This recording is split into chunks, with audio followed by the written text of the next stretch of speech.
संबलपुर ओडिशा राज्य मुक्त विश्वविद्यालय ओएसओयू आध्यात्मिक कल्याण मूल्यबोध शिक्षा एवं सामग्रिक विकास क्षेत्र में शैक्षिक सहयोग को सुदृढ़ करने राजस्थान माउंट आबू स्थित राजयोग शिक्षा एवं गवेषणा फाउंडेशन आरआरएफ सहित एक बुझामणा पत्र एमओयू स्वाक्षर करिछि। बुझामणा पत्र अधीन ओएसओयू जातीय शिक्षा नीति एनईपी 2020 दृष्टिकोण सहित आध्यात्मिक मनस्तत्व मंगल एवं मूल्यबोध भित्तिक शिक्षा कार्यक्रम प्रचलन करिबो। एह सहयोग ओएसओयू कैंपस रे परामर्श मानसिक स्वास्थ्य सचेतनता एवं शिक्षार्थी मानक मध्यरे शांति एवं आभ्यंतरीण मंगल को प्रोत्साहित करबा पई एक राजयोग चिंताधारा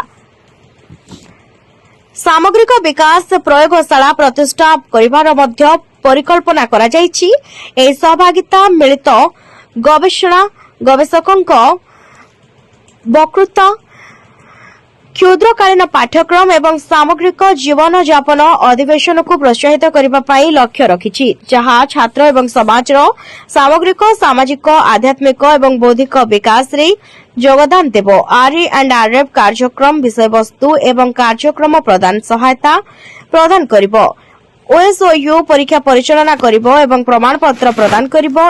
एही पंचवार्षीय ओएमओयू भारतर समृद्ध आध्यात्मिक ऐतिह्य सहित आधुनिक ज्ञान प्रणाली को समन्वित करी अंतर्भुक्त मूल्यबोध चलित एवं शिक्षार्थी केन्द्रिक शिक्षा प्रति ओएसओयू प्रतिबद्धता को प्रतिफलित करे।